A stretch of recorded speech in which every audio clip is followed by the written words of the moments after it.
Live from our studios in Boston, WBZ News starts right now.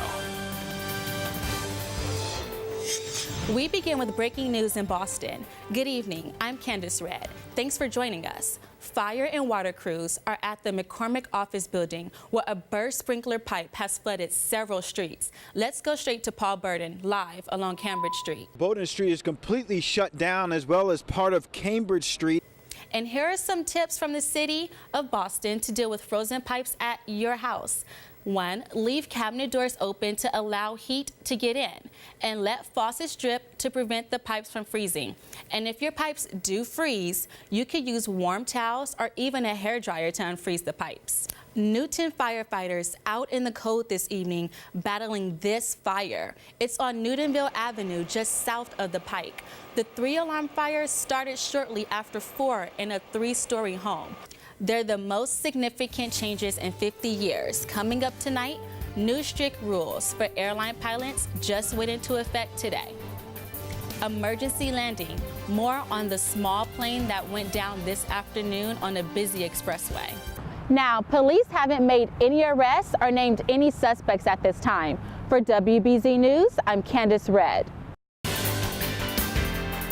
Traffic and weather together. Let's go ahead and take a look at the time saver maps. South of town, the expressway is jammed from top to bottom. It's about a 30-minute drive there. And if you're coming in from the north, 93 South is slammed between Woburn and Somerville. 128 in Reading is also in the red. And on the Metro West commute, the Pike is wide open. Drivers are going the speed limit there. We'll be back in half an hour with more updates. Have a good morning. The Sox met with bombing victims at Fenway Park for breakfast. They also got to ride in the duck boats. For WBZ News, I'm Kandace Redd. An urgent repair mission outside the International Space Station to fix a vital piece of equipment.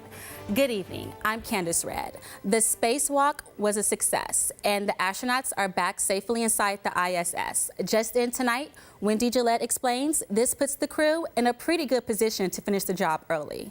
New developments tonight in the shooting of a postal worker delivering gifts of one of the busiest shipping days of the year.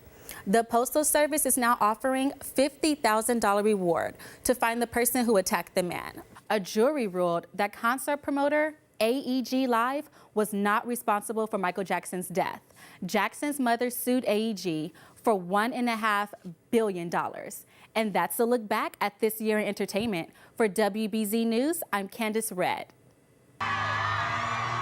During the president's campaign, President Obama promised to raise taxes on the wealthy and extend the Bush tax cuts for the middle class. Now that Americans re-elected President Obama, he's focused on keeping that promise.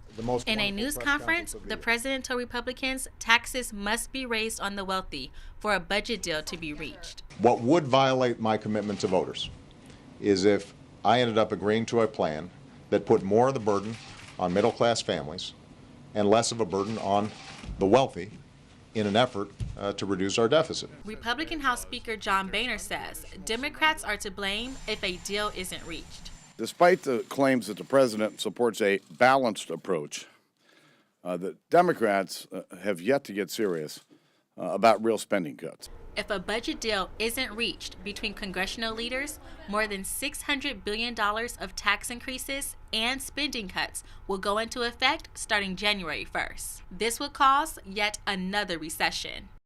Democrats and Republicans say they're confident a deal will be reached in time, but they're just not sure exactly how. For WBZ News, I'm Kandace Redd. Scary day for students at Harvard University.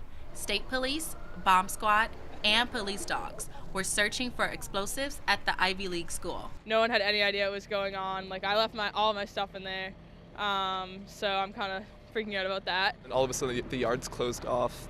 We can't get into our dorms, and now we're just sort of trying to find our way around Cambridge, trying to make sense of everything. Students had to evacuate 4 buildings after someone reported that there might be explosives inside of them. A dorm and 3 academic halls were all emptied out, right in the middle of finals week. I can't go into my room, so I can't get any study material for my next final. Police also forced everyone to leave Harvard Yard. Yep, right out that gate. Only students with IDs were able to enter the gates. Scary because of the Boston bombings that happened very recently. After nearly 6 hours, Harvard Yard and 4 buildings opened back up.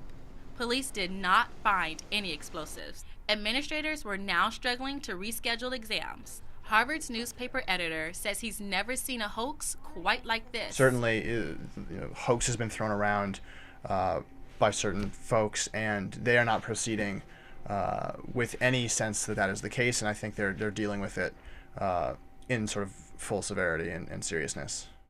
Things are back to normal here at Harvard University, but if a student did make a fake bomb threat, they could spend up to 20 years in prison. For WBZ News, I'm Kandace Redd.